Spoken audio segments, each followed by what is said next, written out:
All right, folks. Well, welcome all, or welcome back if you already taken in a talk to Vanier's 2020 COVID-19 edition of the Social Science Festival. We're about at the midway point of the festival. We'll have our fourth presentation and presenter today. But before I introduce to you the presenter for today, a little bit about the functioning of, this Zoom webinar environment. I am actually physically in the auditorium at the college. I wish you were all here with us, including, our presenter. But unfortunately, such are the times that it's not possible, right? So the way this will function is I'm going to introduce our speaker, and then I'm going to turn things over to her. And she will give you her presentation or her talk. And once it's all over, there's an actual Q&A board that you all have access to.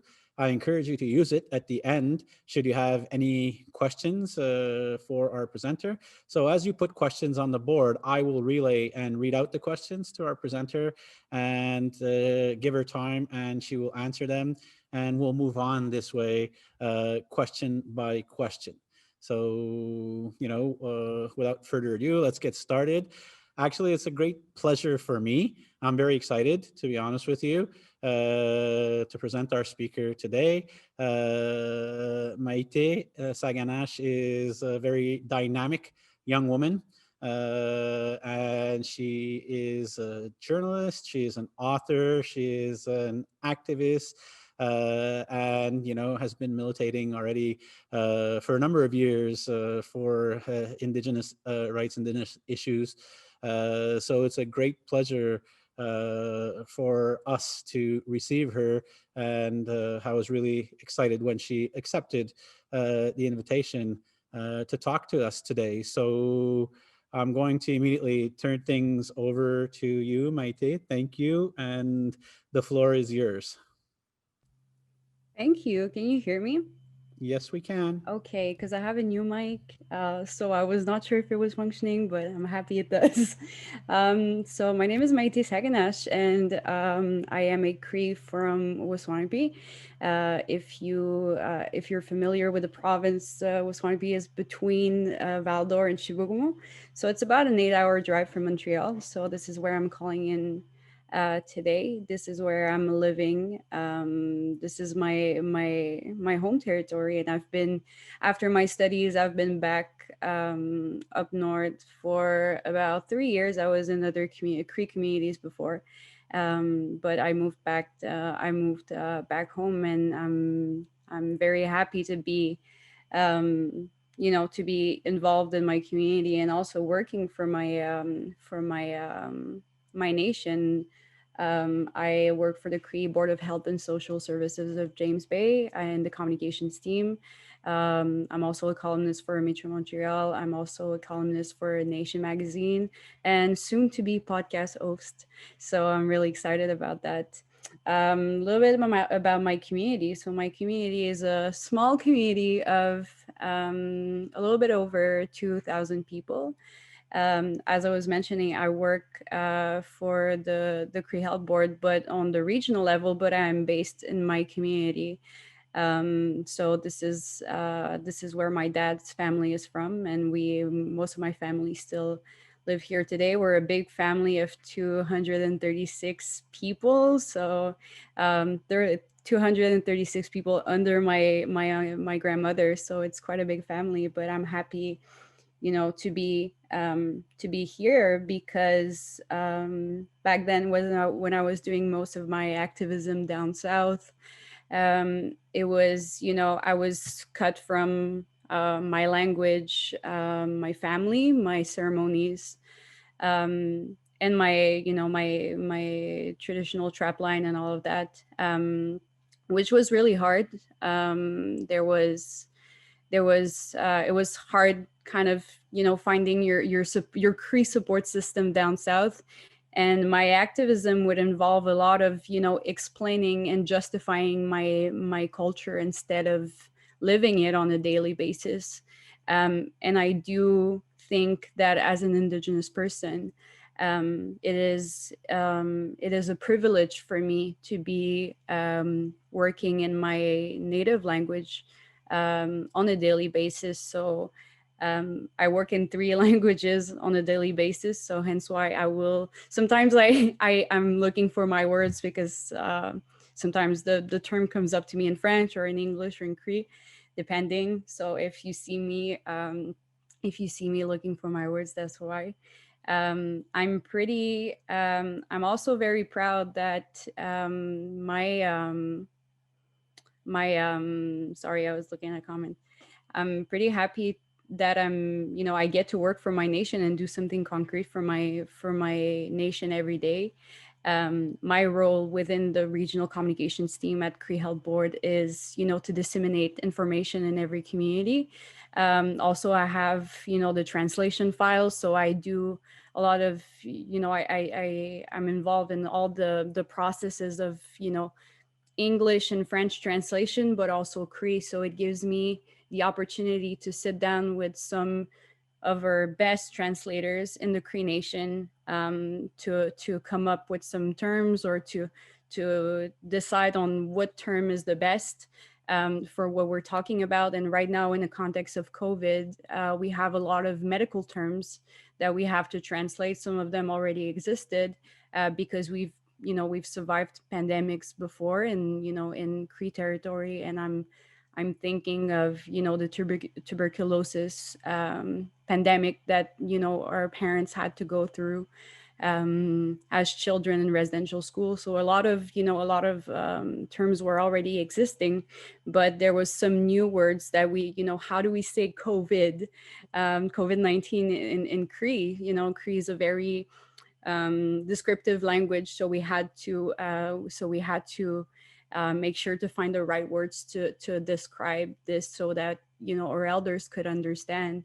um, and also because they're most of our elders here, um, they speak only Cree, so it's important for them to understand clearly what the information is about and what we're disseminating into the communities.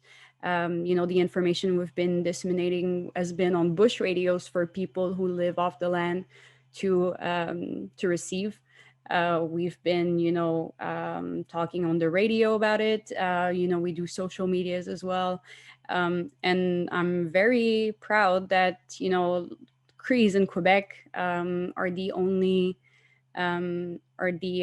Indigenous people in the whole country to have full control over their healthcare system, and that hails from the JBNQA, so the James Bay Northern Quebec Agreement, that we signed many years ago. But in one of those sections, it talks about the Cree Health Board and how and it gave us institution. We have a school board, we have our healthcare system, we have a government even, which is pretty amazing.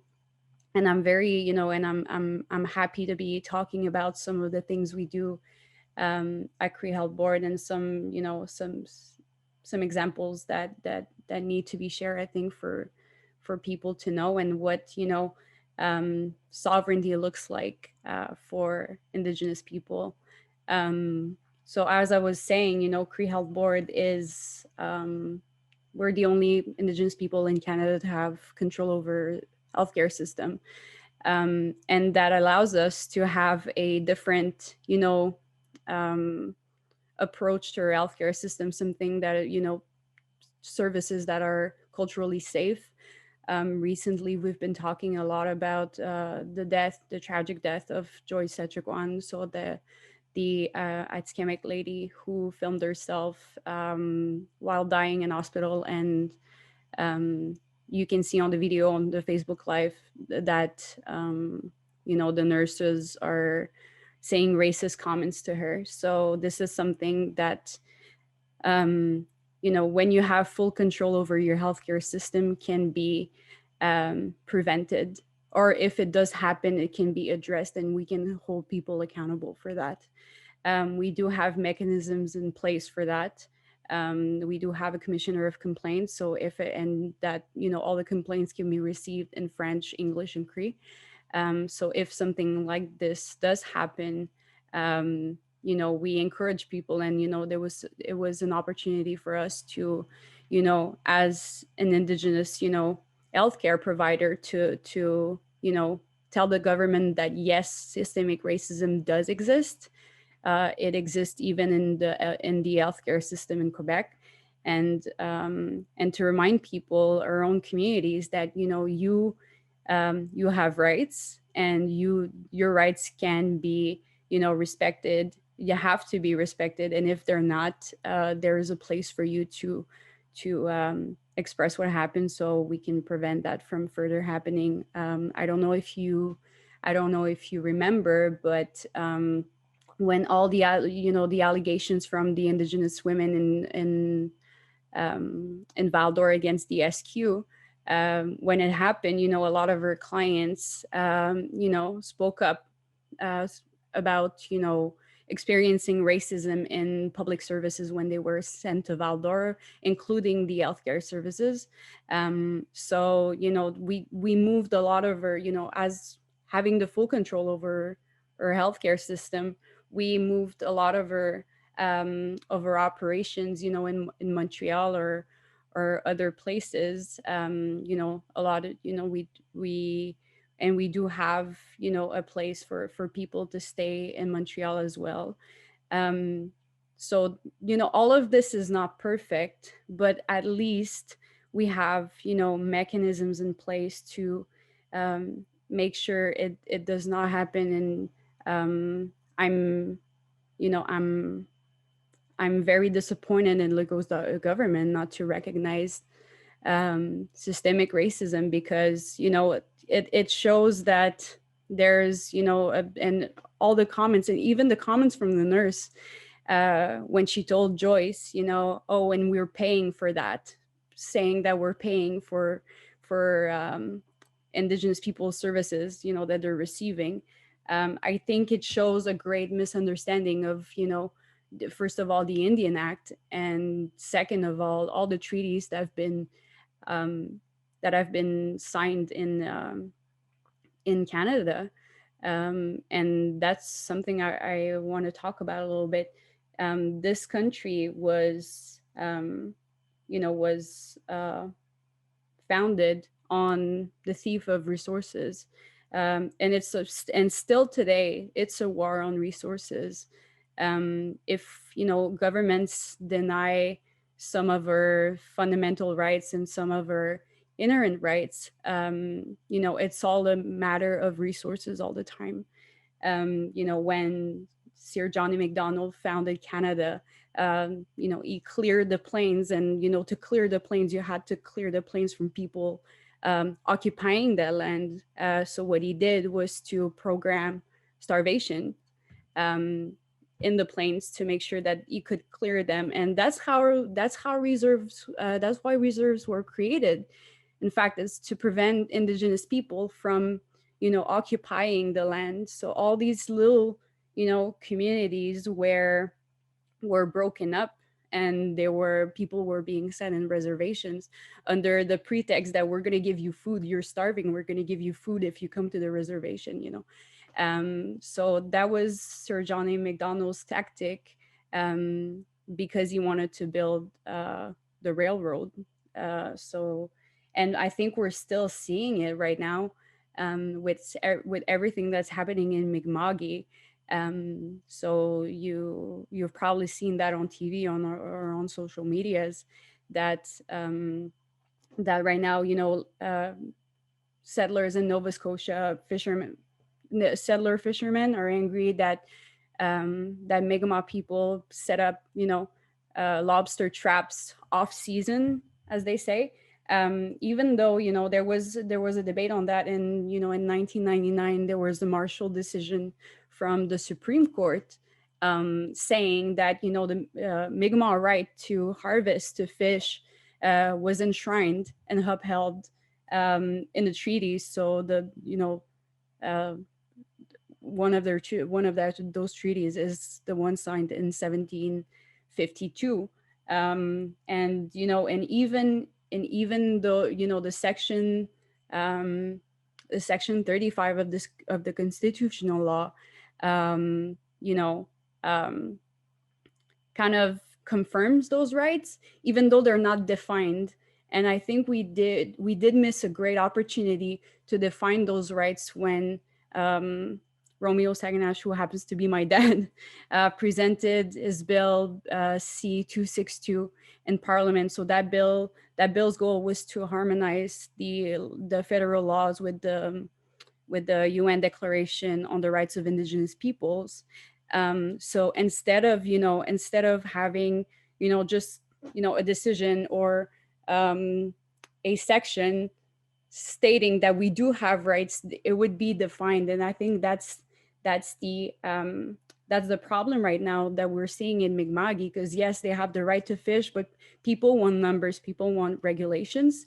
And unfortunately, those rights are not regulated under the law right now. But right now, the lobster stocks are fine. Right now, we're talking about 150 lobster traps, Mi'kmaq lobster traps. So only 150 over, and that's a very small percentage of the almost 400,000 traps that are allowed in that zone every year. So most of the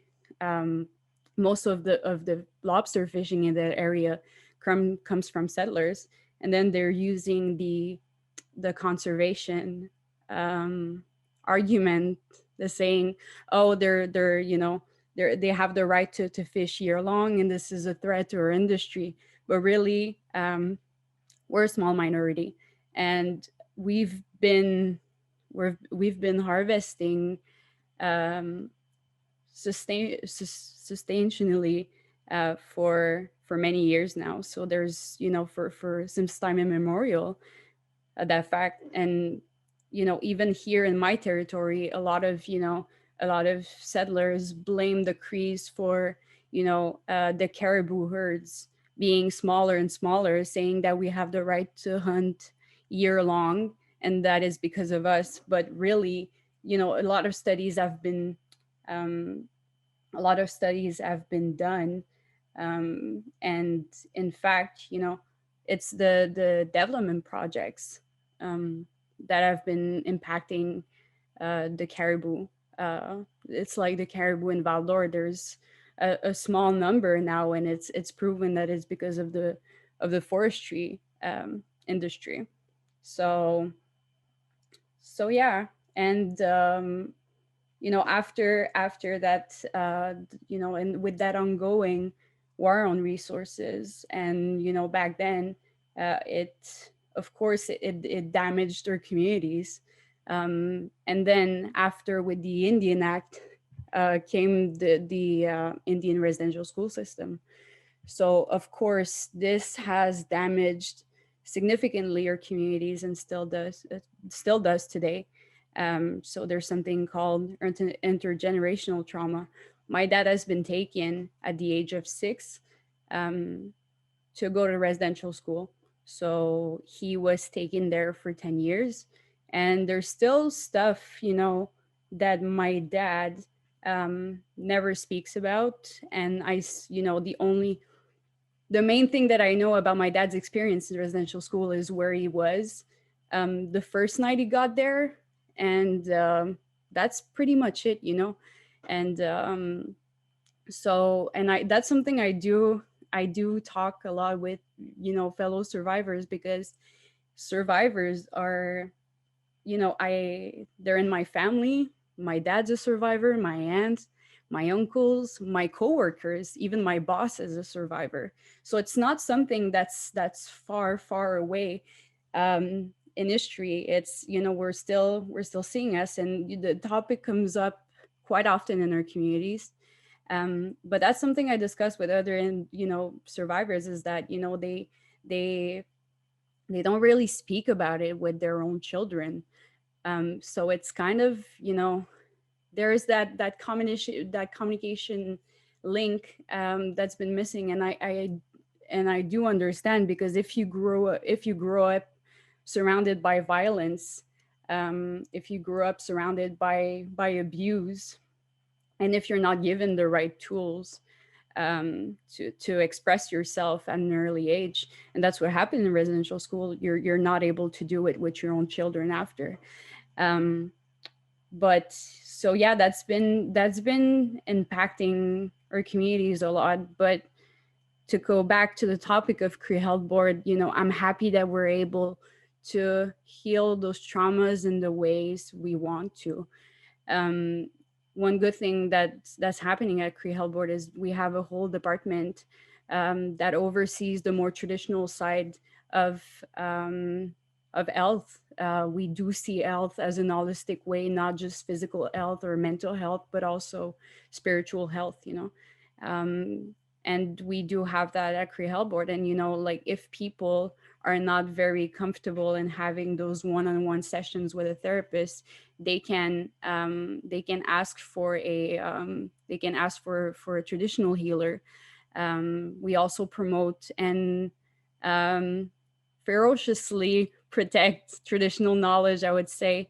Pretty often we do consult with elders to um, try to document and write down that traditional knowledge around plants and other things, to make sure that knowledge lives on. But we don't want those documents to end up in anyone's hands. So most of these transcripts or um, documents are done in Cree, and if they're written down, they're in Cree syllabics. So it's very hard for people who are not Cree speakers, who can't read syllabics, to actually know the content of those documents. So this is a way that that we protect our knowledge. But yeah, and also most our communications are always in Cree and in English, which is amazing. um but yeah, but that traditional component of the Cree Health Board is it's starting to kick off. It's been put in place a few years back, but now it's really starting to operate and organize within communities. And it's nice because every community has one or two PPROs, so planning and programming research officer. So they do have an issue, so PPRO in every community. And those PPROs, they organize sobriety retreats, whether it's for people who just got sober and they need a support system. A lot of them organize fasting, so ceremonial fast. Some people do fast without food or water for 2, 4, 7 or 10 days. So that's something that they do organize. We have presence at traditional ceremonies like sun dances. There's sometimes an Ishiyu representative on site for people to ask questions. So this is all knowledge and that you can access even within the Cree Health Board. So we try to balance, traditional um, that traditional way of health, and that all that the Western model services that everyone offers in the province. So yeah, and as I was saying before, I'm it's amazing to have the opportunity to do that, and to work in Cree entities. And I did work at Cree Nation government before, and everything that they do. And right now, our government decided not to follow Legault's government, the guidelines, for COVID-19. We really want to protect our communities, and to see what happened with elders in the first wave was just horrible. I had a hard time, reading the news and seeing the numbers of cases. And, for that big, I was talking about the James Bay Northern Quebec Agreement earlier. This agreement was kind of skeleton for us to attach 31 agreements to it. And that agreement came to be because Bourassa back then was saying, oh, and he made this big announcement saying, his hydro projects were going to happen up north, and he did not consult Crees, even if all those projects were mainly in her territory. And this is where Crees had to organize pretty quickly, and had to fight back. And we basically won that court case, but their argument was like, oh, but we started the dams anyways. So the dams that provide you with electricity right now, they were not supposed to be built, but that's what happened. But we do have an agreement that came to be, and that's the JBNQA.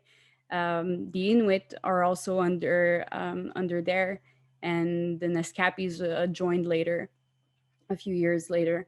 But after, with the 31 agreements that came, that attached to it, there was one that's called the governance agreement, new governance agreement, and this agreement allows us to to have more power over decisions. And first time that we're actually like using it full blown is within the COVID-19 context. And I don't know if you remember, but when it first started back in March, April, there was SQ checkpoints between regions to make sure that people were not traveling between regions. And when those checkpoints lifted up, our Grand Chief said to Quebec, we don't want anyone to come in the region yet. So because we have that power, Quebec had to leave those SQ checkpoints in place, because and still today we have our own guidelines. We're not following the Quebec's guidelines because we thought that it was handled a little bit recklessly, and we didn't want to put our communities at risk, because a lot of our community members have underlying conditions, such as diabetes, but also a lot of our houses are overcrowded. So imagine having an outbreak in a community where there's sometimes 10 people living together. Makes no sense, and it would be really dangerous. And it did happen back then, with H1N1, and we unfortunately lost elders, and elders are considered here in our communities. Elders are pretty important, and every time we do take decisions, it is always with them in mind. And they're always present at our AGAs. There's an elder representative and a youth representative, along with chief and council, at the annual AGA for the Cree Nation government. So they're really involved in pretty much all our decision making, and we did not want to put their lives at risk. And most of them, as I was saying, they're they don't they speak mostly Cree. They're they're like living libraries because of all the knowledge that they have, because those people used to live in the bush not too long ago. I mean, even my dad was born out on the land. My grandma gave birth to most of her 11 children out in the bush, which is fantastic when you think about that. So we've been sedentarized in reservations or community. I prefer the word community. Not too long ago, maybe 40 years ago, but so that's why we did not want to follow Quebec with their COVID-19 guidelines. And it's, as it reminds me, I was talking about my grandma. This is something, just the fact that she was that she would give birth in the bush by herself, with her mom like a champ. It's pretty impressive, and we do have now a um, midwifery services at Cree Health Board, and the plan was to take the birds back home, because a lot of our community members were experiencing a lot of racism when they were giving birth, or when there's a language barrier. Your needs are not very understood. So it is a problem, especially when you're going through childbirth, which is incredibly scary and intense for women. So we did want to bring those birds back home. So there's one birthing home in Chesapeake right now, and there's going to be other two. One of them will be in my community, which I'm really excited about. But that service was developed because now we have the means to do it. And it's pretty amazing. And when they came up with that service of deciding to bring the birds back home, it was pretty nice because they did meet with elders about how it was like before. So, and I asked the people in charge if we would be able to deliver children um, in the bush like our grandmothers would do. And they told me that if it's within an acceptable range, if you need to be medevac, so if they can come and get you, if it's not too far, you will eventually be able to do so. Which is it's when you're I mean, when your people survive genocide and is trying to get back on their feet after genocide, because it's pretty powerful and it is genocide. I know that a lot of people will say cultural genocide now, but it's not accurate. There's no such thing as cultural genocide. If you look up in international law, if you look up the convention of the UN on genocide, the criterias for genocide, if you displace a large group of children from a group to another, um, in large numbers, it is genocide. If you sterilize women, it is genocide. And Quebec, Canada fits a lot of criterias in that. It's just that the Truth and Reconciliation Commission, when they said that, and I think that's when it became kind of a buzzword, um, they were not allowed to mention that it was genocide, period. Um, so I think people have still a hard time with words, and I don't know why you know we have we have such ease to describe and point out racism and genocide in other countries, but not us. And it's the same thing that's happening with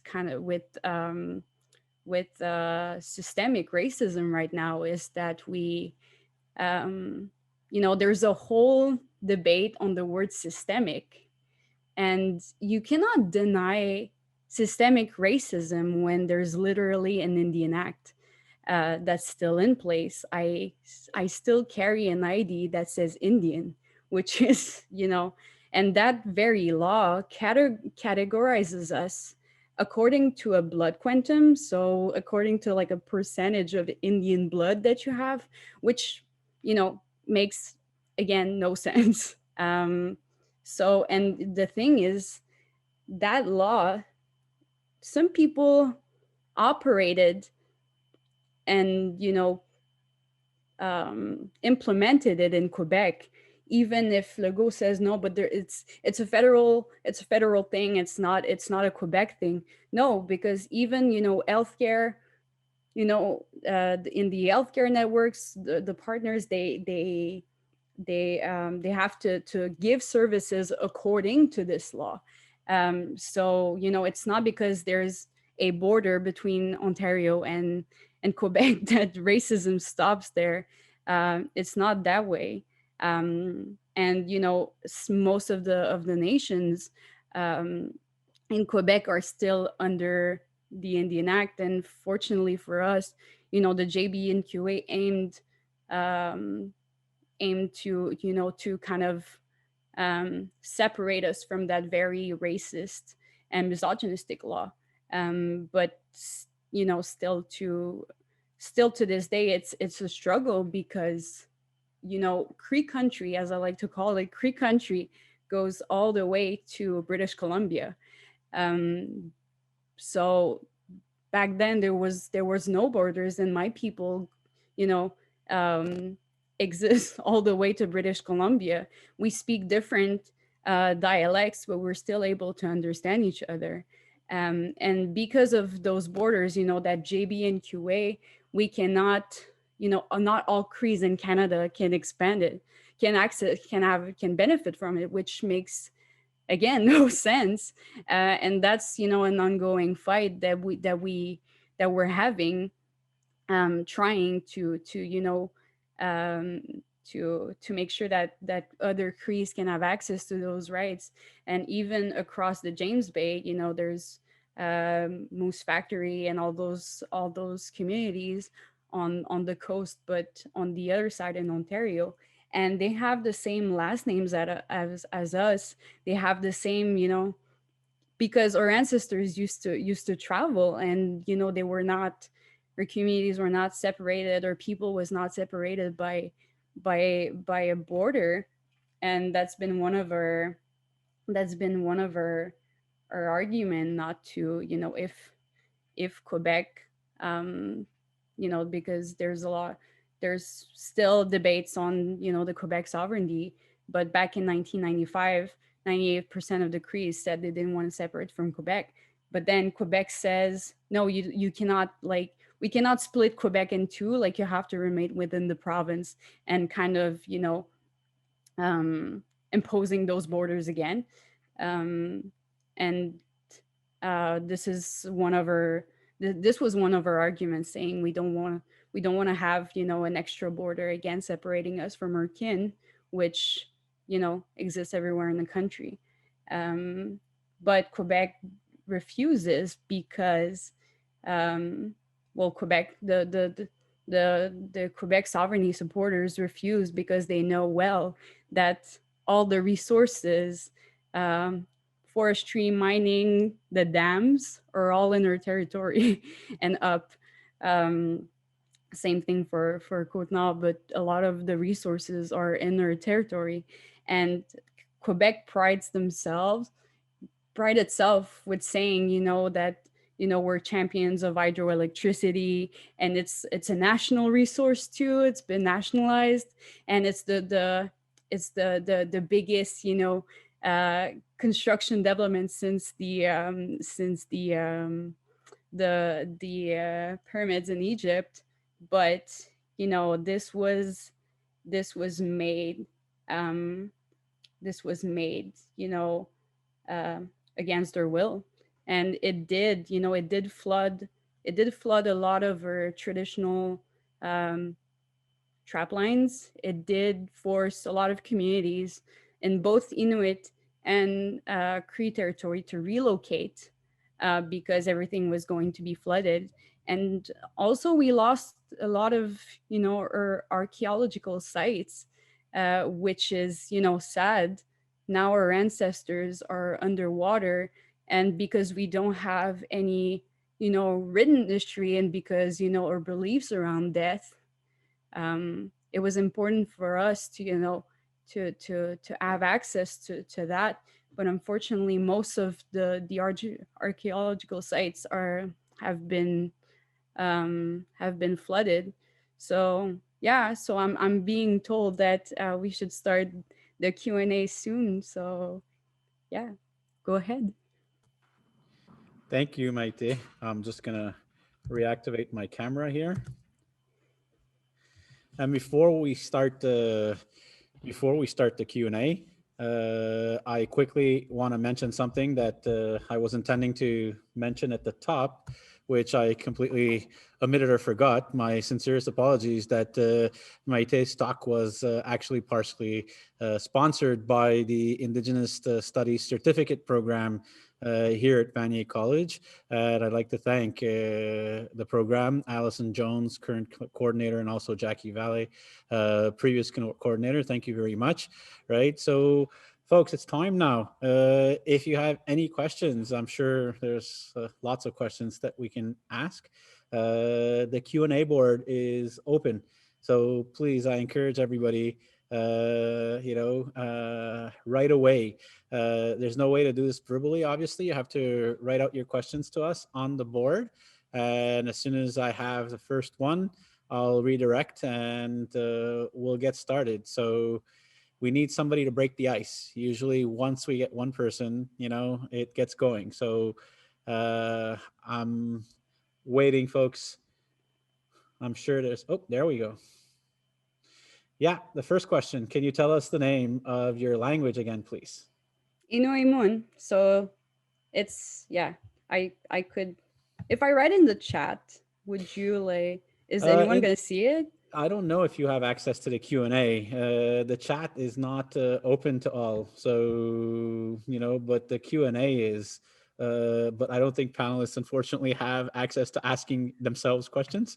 Yeah. So, but you know what, if you could send over that information, and I'm pretty damn certain that Jackie, who's in the audience, and others might be able to answer that for you or write it out for you. I'm sure that somebody will do us that service, right? Mm-hmm. Actually, the next question, talking about Jackie, comes from Jackie.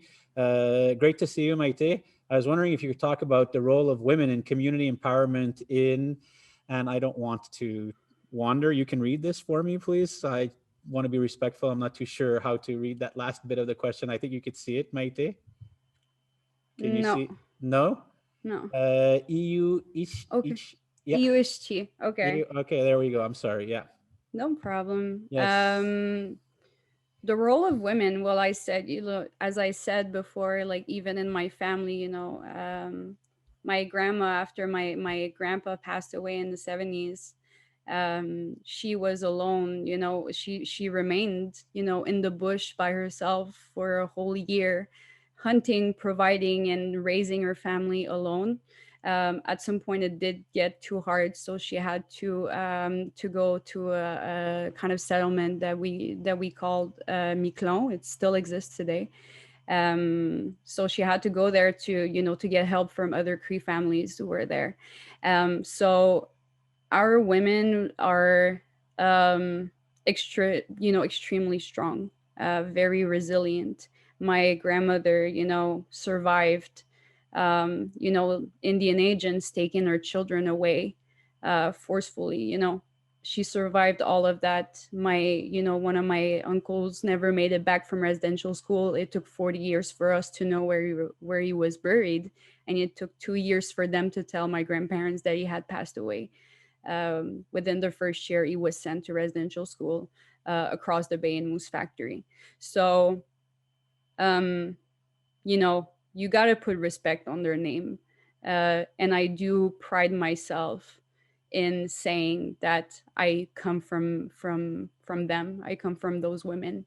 Of course, as I was saying, the Indian Act changed a lot of things in our communities, and it disrupted the way that we would organize politically and socially. So right now you have the band system. So with chief and council who are but that was created by the Indian Act. A lot of our before colonizers came, we were not there just waiting to be colonized. We actually had very intricate social and political systems in which women were very active. But now, with the Indian Act, which was a not only a racist law, which is not only a racist law, but a very sexist one too. A lot of our women did not have access to that political system that was put in place by Indian Affairs in Canada. Fortunately, more and more women are now going in politics, and I do believe that in a lot of communities, a lot of the people who graduate from post-secondary education are also women, and the ones who remain in school are more often women, which is amazing. So they're due, like they do gain, back the power that they once had within their communities. And some communities, it was a matriarchy before, or you would get your clan from your mother and not your father. So but the fact that we've lost a lot of that knowledge because we didn't have written history, but fortunately we have oral tradition, so we held on to those stories, and we're able to share them now, and organize within our communities to make sure that those roles are back into place. Thank you. All right. So the next question is about the Cree Health Board. Actually, the Cree Health Board sounds like an amazing accomplishment. Do you know if other communities are trying to establish the same type of autonomy? A lot of them actually, and it's because uh, Cree Health Board is the only of its kind. It does bring a lot of other Indigenous scholars from other territory to work with us, and it's we're trying to build those bridges to make sure that we can that other nations will have the opportunity to do the same thing as us, and for them to study how we do things, and take this back into their own community. But we the JBNQA was the first modern treaty to be signed in this country, and there is not much modern treaties still to this day. And I think it's a it's the biggest piece that you have to negotiate for you to be able to have as much autonomy as we do have. But fortunately, a lot of our leadership meets with a lot of Indigenous people across Canada, to help them in their in the way they organize and the way they negotiate with parliaments. But I think the JBNQA was signed with Quebec, was not even signed with the federal government. So it was so it's I think we underestimate the power that we have within our own provinces. So I think a lot of work can start there. But yes, that's something that Indigenous people everywhere in Canada are doing right now. Okay, so on to the next question. Among all the changes in our society has undergone due to COVID, how would you say COVID has transformed your Cree community, Cree country, basically?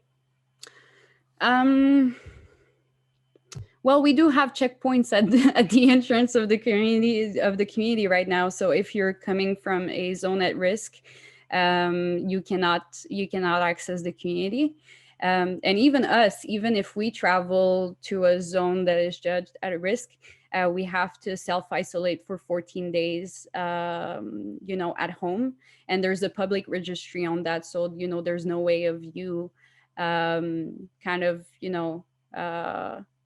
escaping that. Like, you really have to self isolate. And I think people do understand that we're doing this for elders and for other people, other groups who are at risk. So but it did it did change a lot. Well, personally, it did change a lot because I'm I've been in Waswanipi most of the time. I'm as we say, I'm kind of rest out by now. I'm working from home, but most of my colleagues in the regional communications team, we work from home.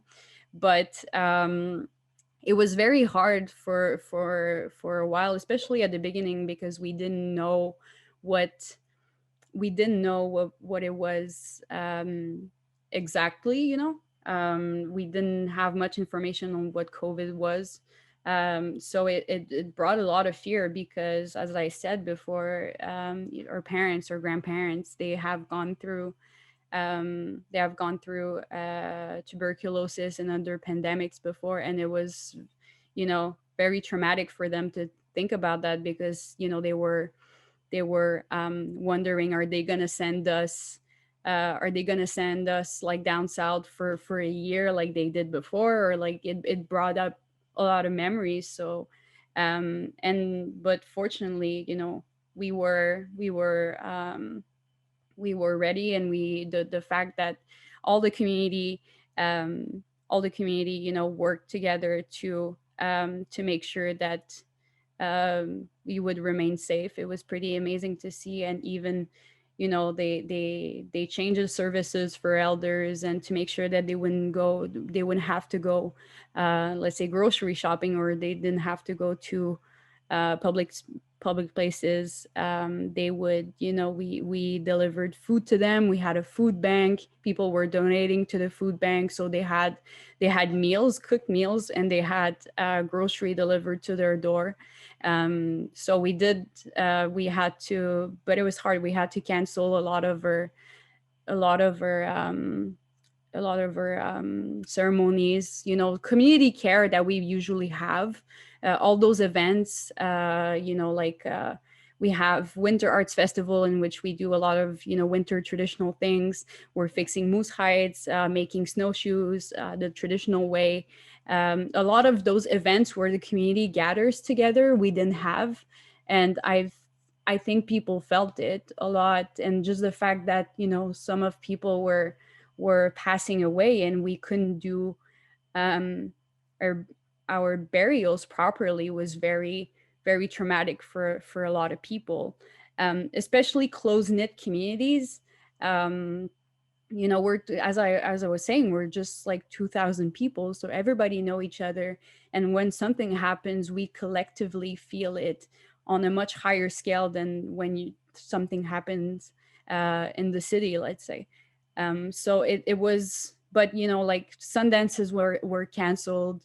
A lot of, we couldn't do sweat lodges because we're in close proximity with other people, and a lot of elders, they go to our ceremony, so we didn't want to put them at risk. And all things like that. And but I think, yeah, the hardest part of it is not not leaving your community at all. Fortunately, this place is surrounded by a forest, so we can go do traditional things.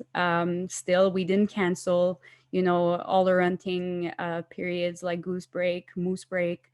We just give guidelines for people to, be able to be safe at their camps, to have a hand washing station. So it was a lot of, culturally relevant guidelines that we had to come up with. But fortunately, we have such a big organization now. Cree Health Board is the main employer in the territory. So we were able to come up with stuff, and we have our own public health department as well. So we were able to come up with stuff pretty quickly. But I was having a meeting with public health today, and they were saying that, um, the vaccine will most likely come later than March 2021, like they expected, you know, which is kind of scary. Because, but at least I'm happy that here I feel safe.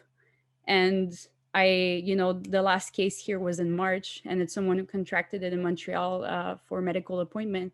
So at least the good thing about it is that, yes, we're far, yes, we're isolated, but everyone is safe here. Thank you. All right. We're feeling the pinch of being a little rezzed out here too, but at least you have the bush, right? Which is a great escape, anyways. Uh, an interesting general order question. What are the best ways to support and bring awareness concerning the problems that Indigenous communities face in their daily lives?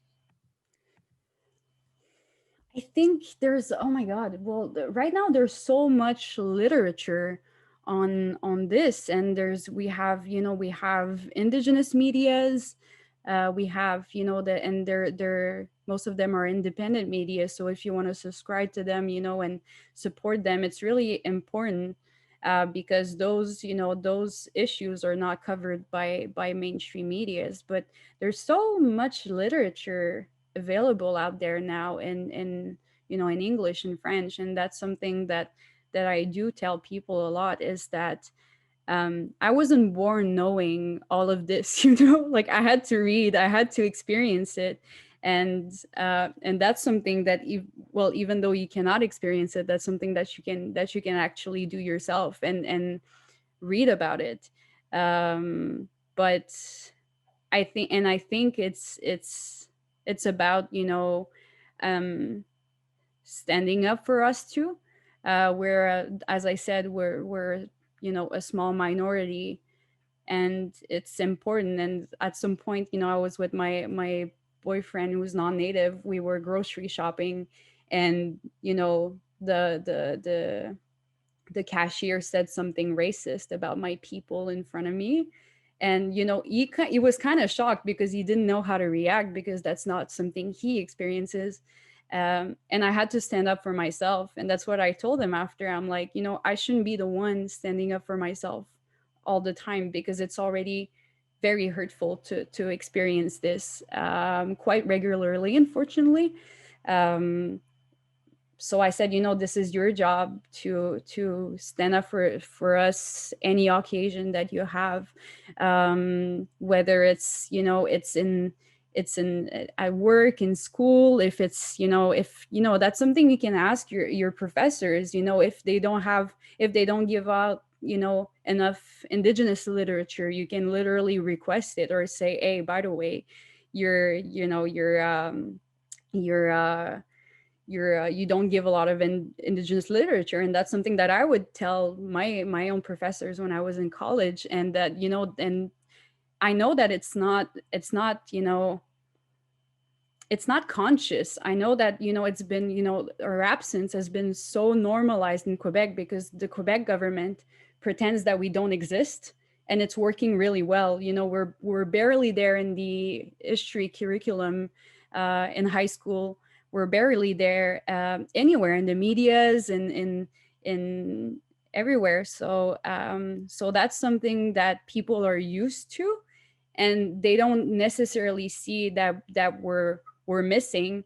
So it's important that it becomes a kind of a reflex for people to say, oh yeah, like, they don't mention Indigenous people, or they don't take in consideration Indigenous people, or they misrepresent Indigenous people. And that's something that you can do, even if you see something that's racist on TVA Nouvelle or something like that. You can literally make a complaint about that. Which so there's a lot of ways to support, but I do recommend that you understand what a treaty is, what are the treaties in Canada, in Quebec, how do they work, how do they articulate in real life. And it gives a whole nother perspective on what we're experiencing. Okay, we have a few questions on the board, but time for probably maybe one or two more. Um, there's somebody that's asking about the connections between the Cree Health Board that you talked about a fair bit, and the connection between the Cree Health Board and resilience of Indigenous community, or in particularly the Cree community, in relation to the health board. um Well, like I said, it's huge that we're literally the only Indigenous people in Canada to have full control, over their healthcare system. But what does it have to do with resilience? Um, you know, we colonization is ongoing, and most Indigenous people in this country are used, of colonizers, settlers deciding for themselves. Um, and having those institutions that we have because of the JBNQA, um, being in charge of our own destiny and making our own choices, and caring for our communities in the way we want to is extremely um, powerful. And the fact that, a lot of our community members don't even have to leave the territory, their own community, to receive those, safe services and programs, culturally safe services and programs, is also really helpful because it saves lives. Because as we've seen with Joyce Cedric, is that racism, systemic racism, it kills sometimes. And the fact that we, as you're not supposed to be scared to go to the hospital or to go to the police because you're scared of experiencing racism, or you're literally scared to die or getting raped, as we've seen with the SQ allegations in Val-d'Or. Nobody should be scared to go to the hospital to receive medical treatments. um, and but we've experienced that before. And the fact that we were able to negotiate the JBNQA so fast, and the JBNQA was negotiated and was signed by a lot of people who were like my age. I'm 25 years old or younger. And there's a beautiful documentary on the JBNQA on the in Inuit territory, and it's called "So That You Can Stand." And you see that those 22-year-old, 23-year-old guy had to sign such a big agreement and decide for the future of their communities and their region at such a young age. um, it's powerful. And some of them were out of residential school. They were in residential school not long before that. um, so it's incredibly powerful. And it may seem just like a healthcare provider, or it may seem just like a school board, but being able to teach your own history, being able to give treatments that don't exist anywhere else, but that used to be there before. It is resilience. After genocide, in my opinion, it is resilience. Thank you. And you know what? I know it's a little bit past 5, but I just want to take It's one fine. more because I find that I'm very curious about the answer to this question, actually, which I find very interesting. What was it like trying to explain COVID-19 to your elders who don't speak English or French? It's well, we do, COVID-19 is like a little, it's the same family as the flu, but we had to, and it's, yes, we describe it, and it's like it's like a very contagious disease that affects, the lungs. And so that's one way to put it. But like after, you have to explain how, it does, you know transmit, like spreading droplets or like spreading fluids. And like you have to explain the elders about that. And now that, we're getting more and more information on COVID. And like a lot of elders, they were telling us, yeah, but like, with H1N1, they found the vaccine pretty soon. Why not in this case? So you have to like, so, and like everything in Cree is really longer to explain because it's, as I said, it's very descriptive. So I do get the information from public health, and I have to have it translated in Cree. And a document that's like 3 pages will be like 6 pages in Cree, because it's very descriptive. But fortunately, we had similar words for flu or other stuff. So but it was mostly like terms like, we had to come up with terms like second wave, or like we have to, and like sometimes people are like, oh, what's the word for for mask again, or like face, so it's a lot of medical terms that we had to dig out, because those are not words that we used to that we use very often. So we had to ask elders around, hey, like, should it be this word or like this word? And as the pandemic would evolve, a lot of our, a lot of our information that we had to start with in March turned out to be wrong, in June. So we had to like retell the elders, no, we were wrong. And like, that's actually what's, so it's, and elders, they were pretty isolated through that whole process. So it was hard for them to completely grasp it, because they're not on social media, so they heavily rely on the radio um, to get that information, or home care visits, because they do receive home care services. So they did rely on that, but it was it was uh, it was quite a lot of work to translate some of the terms in Cree. And it's funny because we're a little bit chauvinistic on languages when it comes to our communities. The way my community speaks and the way Tsasbi will speak is very different. So we had sometimes translators all together, and they were like arguing on what's the best term, and they were like, no, that's not right, this word is wrong. So I'm like the middle of all of this, trying to come up with a consensus around terms. So it was pretty interesting to witness, but um um boy, did it give me a lot of skills though. Right. Thank you very much. So that's going to draw to a conclusion our talk for today. Maïtée, thank you very much for Maïtée for the very informative, talk. Again, thanks for accepting our invitation. Thank you for all the attendees. Thank you for all the questions. And this will be the end for this one for attendees. We have 2 more days and 3 more presentations, or 4 more presentations, folks. So look up the program, and I hope to see you all back for some of the other ones, right? Thanks again, Maïtée. You're welcome. Bye. Bye.